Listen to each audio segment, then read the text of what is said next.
मैंने कहने की कोशिश की, जाने कैसी हवा चली है, जाने कैसी हवा चली है गांव गली मैदानों में, जाने कैसी हवा चली है गांव गली मैदानों में। बस्ती बस्ती आग लगी है, रौनक है शमशानों में। तो कोमल कलियों के तन घायल नागफनी के कांटों से,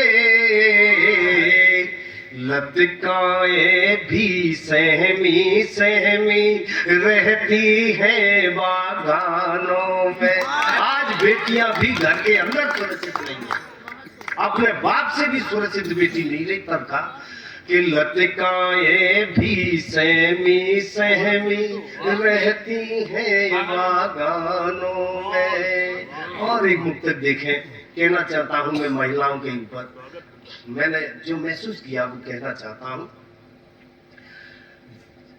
कि पिंजड़े हमने बेटियों को पढ़ाया लिखाया आगे बढ़ाया।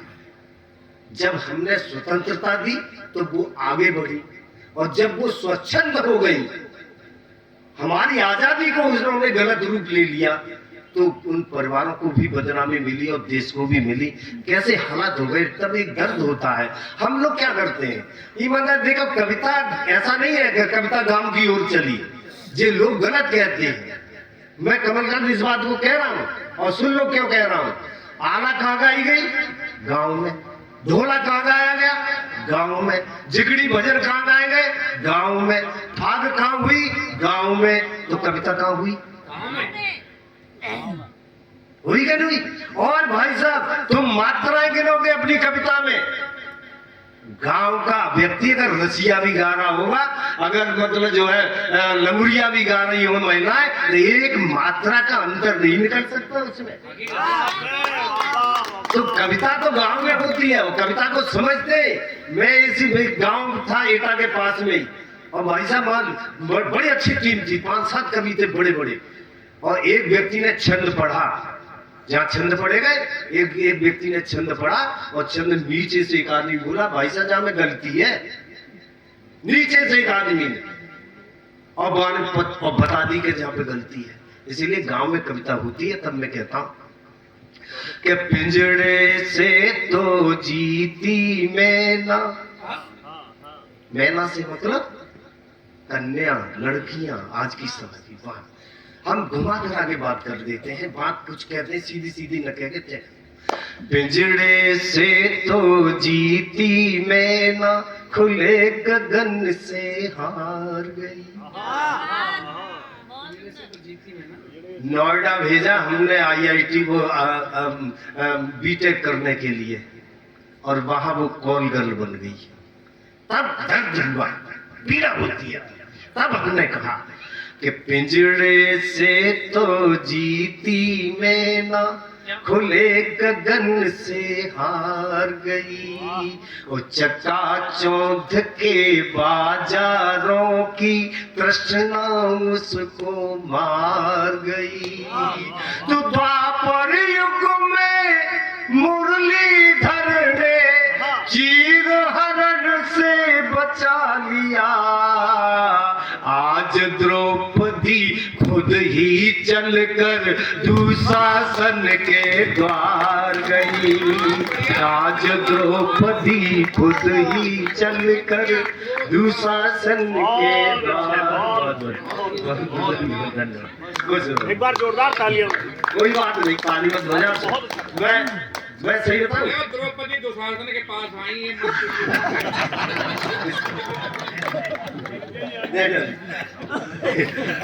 जे बात ठीक है, जे मर्यादा से बाहर है।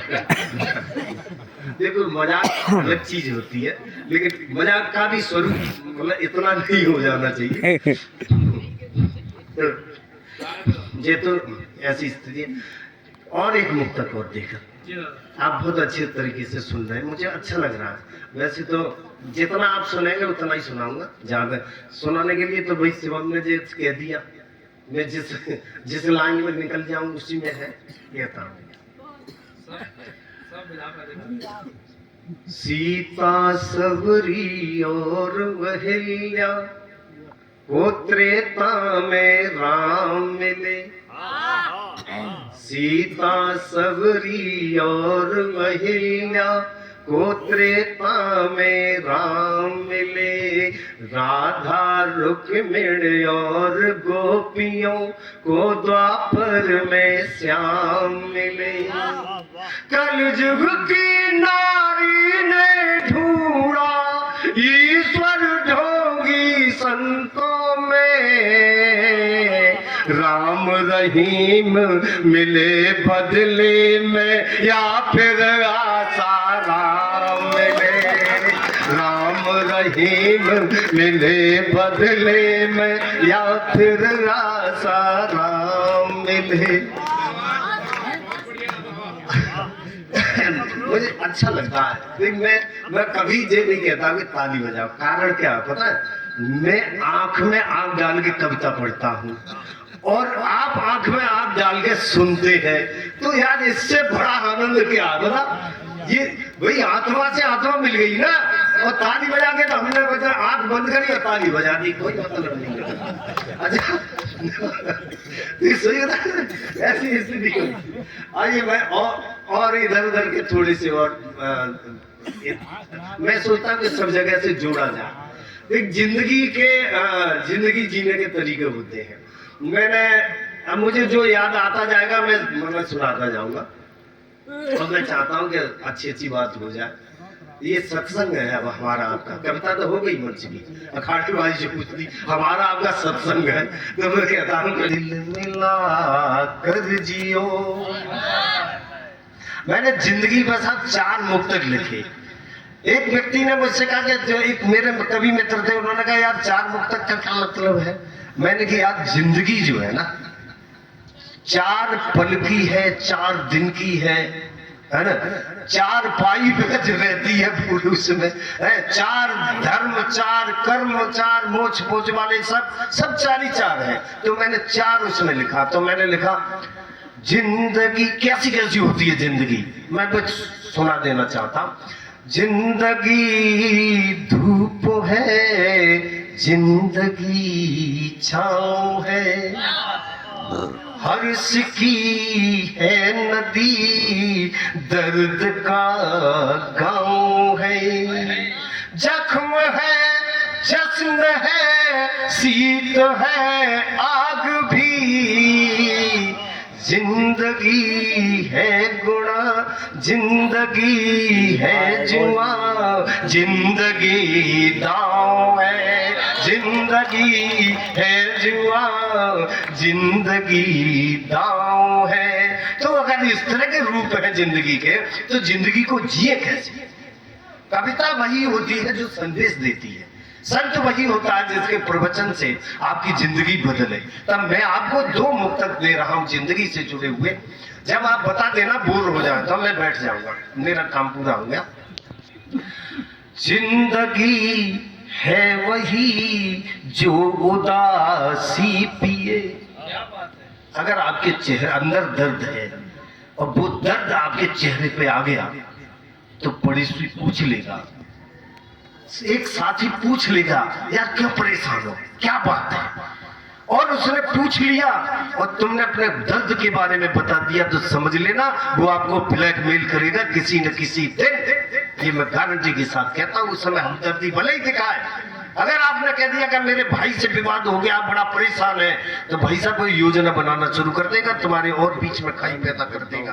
तब मैंने कहा कि अपने चेहरे की अपने अंदर की उदासी बाहर मत आने दो। यही जिंदगी जीने का असली वो होता है।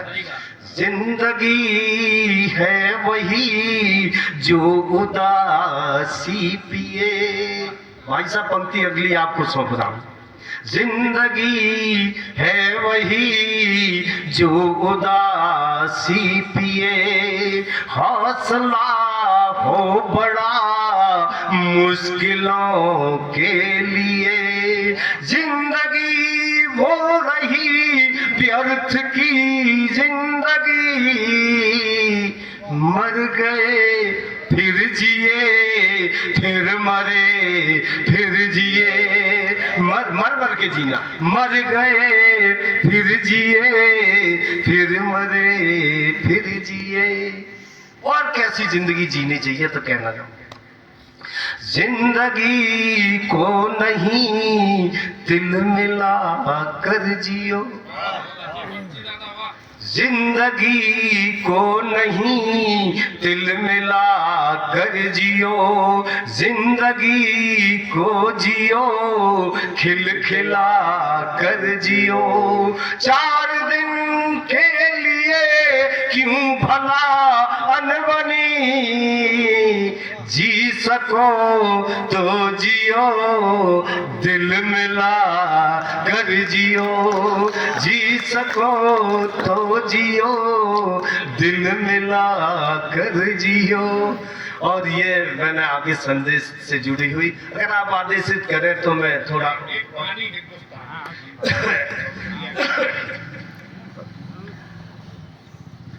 पानी हिंदुस्तानी भाई। अब कमल छोटे हैं, हिंदू भाई साहब से भी उनने सुनवा ली, मुझसे भी सुनवा रहे। तो एक रचना, एक गीत मेरा है, बहुत प्यारा सा गीत है, और बस सिर्फ 10-15 मिनट और आपको करूँगा। देखो मुझे अच्छा लगता है अपनों के बीच में थोड़ा सा होते हैं। ना ना मैं देखे सर दो निशान निशान क्या हुआ, ये देश की बात आई है। मैं बहुत सब चीज छोड़ करके, और मैं मतलब जिस गीत के लिए आदेशित किया है उसकी भूमिका में मैं 2-3 सुना रहा हूँ। देश यह दुर्गा भवानी वाला है। क्या क्या कोई प्रॉब्लम हो गई क्या?